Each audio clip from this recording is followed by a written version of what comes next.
त्या 5 रुपयासाठी पुन्हा जन्म घ्यावा लागतो. हे सगळे लक्षात आपल्याला माहित राहावं. घ्या महाराज तिलाच घ्या डबल.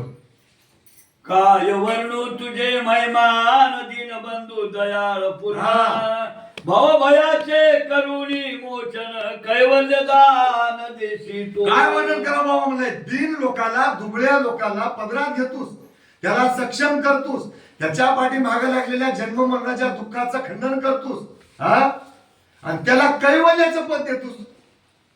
एवढा उपकार अनंत ब्रह्मांडामध्ये देवा तुझ्याशिवाय दुसरा कोणी करू शकत नाही. म्हणून तुझं महिमा, हा, तुझी महानता, तुझी महती, तुझं मोठेपण माझ्यासारख्या एका वाणीनं काय वर्णन करणं होते बाबा. म्हणून म्हणाला यदुराजा तुझं सारखा उदार नाही नाही दातार, मी हिन दिन बळीन पामर सद्गुरु वाचोनी आणि कणे. आता बाबा म्हणले आम्हाला एक लक्षात आलंय. काय लक्षात आलंय? तुझ्या एवढा उदार, हा, अनंत ब्रह्मांडामध्ये 5 सृष्टीमध्ये तुझ्या एवढा उदार दुसरा कोणी नाही. एवढं आमच्या लक्षात आलंय. हा, दुसरं एक लक्षात आलंय. काय लक्षात आलंय? हा, उद्धार तर हाच, हा, परंतु सांभाळ करून मोक्ष देणारा तुझ्यासारखा दुसरा कोणी नाही. मग आम्ही कसे आहात? हीन, दीन, पामर. हा, हिन कोणाला म्हणाव? मळक्या मसाला म्हणाव. हिन हिन कशाला म्हणाव? हिनकुट, हिनकट कशाला म्हणतात? हा, मळीन माणसाला म्हणाव. मग आपल्याला मळ कशाचे लागले हे बघू आपण. आता लई बोलायचं नव्हतं. पामर. हा, हा, हिन म्हणजे तेच होय, कनिष्ठ दर्जा, जवळ बसायच्या लायकीचं नव असं. हिन म्हणजे, दिन म्हणजे भिकारीच होय, भीक मागून पोट भरणार. हा, हिन, दिन, मळीन. हा, मळीन म्हणजे काय होय? हा, कोणतेच अवयव चांगले नाहीत त्याचे. सगळे अवयव बद्ध होऊन गेलेत, भ्रष्ट होऊन गेलेत. सगळे इंद्रिय म्हणून गेलेत. कोणाला तोंडानं चांगलं बोलला नाही, कोणाकडे चांगल्या नजरेनं बघला नाही, कधी चांगली बातमी ऐकला नाही, कधी चांगल्या कामाला 4 पायाने गेला नाही, कुठं जाऊन परमार्थाला हातभार लावला नाही. पूर्ण मळीर होऊन गेला. आणि पामर, हा, जन्म मरण्याची भीतीच नाही. आपल्या स्वतःचा जीव नरकाला घालायची फुल तयारी 100%. 1% त्याच्यात कमी नाही. त्याला पापी म्हणाव. त्याच्या संगतीने तर परत अवधान व्हायचाच नव. हा, जेवढं सण घेतली त्याला घेऊन बुडवायचं, संचाराला घेऊन पुढायचाच व्हाय. पण आपला जीव धोक्यात घालायची कसलीच भीती नाही. 84 येऊ द्या म्हणायचं. कशी आहे आपण बघायला तयार म्हणायचं. जे सद्गुरूची विन्मुख धारे ते भवानी माया बेडे घातले, शेवटी सद्गुरूने सोडले माया बेडी पासोनी. काय म्हणलंय बाबा? म्हणून यदुराजा काय म्हणालाय? यदुराजा म्हणलाय की मी शरण आलो म्हणालाय की हिन हाव, दीन हाव, मळीन हाव, पापी हाव, सगळंच हाव, हा, पण तुला ओळखी लाव. इथं ऐकलं इतकी अवघड माझ्यापाशी हात. पण अनंत ब्रह्मांडामध्ये जीवाला मोक्ष देणारा देव तूच होस असं मला कळालंय. हा, एवढंच माझ्या भाग्यामध्ये. कसं होतं संचिताला पूर्वीच्या की मोक्षाचा दाता कोण होय तुला ओळखण्याची तेवढी माझी पात्रता होती. आता जे शब्द वापरलाय की नाही त्याने आपल्याला बाजूला काढून जगाकडे शब्द दाखवला. जे जे ते कोणते शब्द होत? जे सद्गुरूशी विन्मुख झाले माझ्यासारखेच लोक होत सगळेच.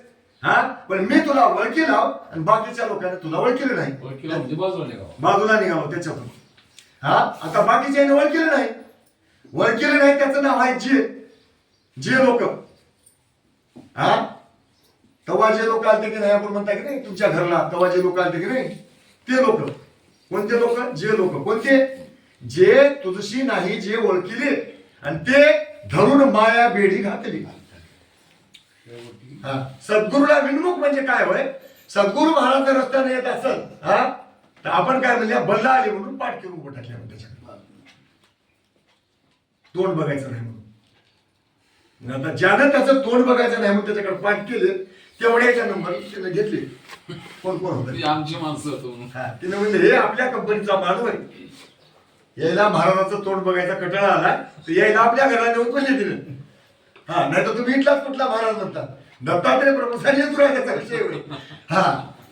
महाराज आले म्हणे कर्मभूमीला, महाराज इथं आले कर्मभूमीला. याच्यामध्ये म्हणलंय बळीगिरी महाराजाचा धावा होय.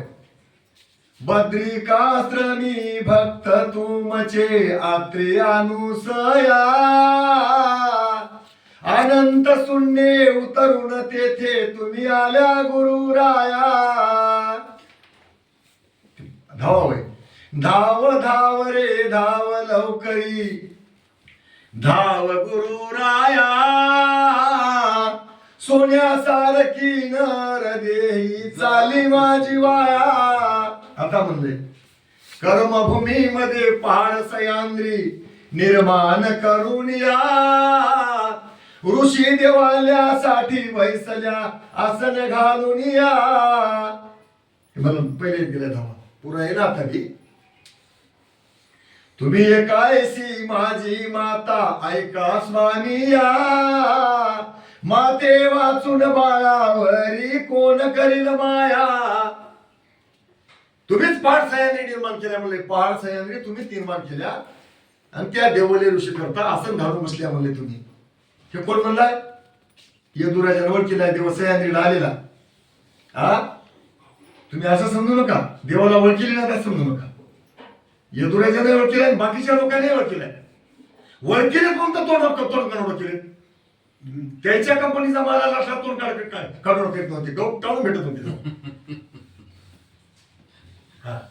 बदलाले आता संसाराचा सत्यानाश करते, आपल्याला घेऊन जाते म्हणून तोंड वाकड केली. मग आता यायला जायचं नाही असं ज्याचं ठरलंय, तेवढ्या लोकांची यादी केली त्या बाईने. आणि यादी करून आधार कार्ड नंबर घेऊन आधार कार्ड नंबर घेऊन बोलूनच घेतले झाले. नोकरी लावा. बोलून घेऊन काय केले? काहीच नाही, जन्म मरणाच्या नाटावर बांधून टाकली. मग माया मळा फुलवी जीवाचा, जीव काय वदतो अज्ञान वाचा, हे रे काय फिरतो रहाटाचा, युगे युगे अनंत आनंद. आता अनंत जन्मापासून जन्मनं मरण, मग किड्याचा जन्म घे, मुंगीचा जन्म घे. जेवढे डोळ्याला दिसतात आणि डोळ्याला दिसणार इतके प्राणी मिळून सगळे मिळून 84 लाख आहेत. त्याच्यातला एकच जन्म माणसाचा आहे. त्या जन्माला पदवी दिली उत्तम. उत्तम पदवी म्हणजे त्या उत्तम पदवीचा आपण कधी विचारच करणार. उत्तम पदवी म्हणजे काय होय की उत्तम पदवी हे जन्मा मरणाच्या वेगळं होणारी, क्षराच्या आणि अक्षराच्या वेगळं होणारी, ब्रह्मानंद स्वरूप होणारी पदवी होई. माणसाचा जन्म म्हणजे उत्तम पदवी दिली म्हणजे. उत्तम सार उत्तम गती. बघा तुकाराम महाराज म्हणले उत्तम सार. सार कशाला म्हणावं? आता आसार नाही या देहामध्ये. उत्तम सार आणि गती उत्तम मार्ग, उत्तम गती. नरदेह निदान लागला हाती. मग ज्याच्या हाताला नरदेह निदान लागलंय, निदान शब्दाचा अर्थ 84 लाख जन्मामध्ये हे देहला सापडला नव्हता, आता सापडलाय. निदान हाताला लागलंय. उत्तम सार हाय उत्तम गती आहे. जे देव होऊ म्हणती ते होती.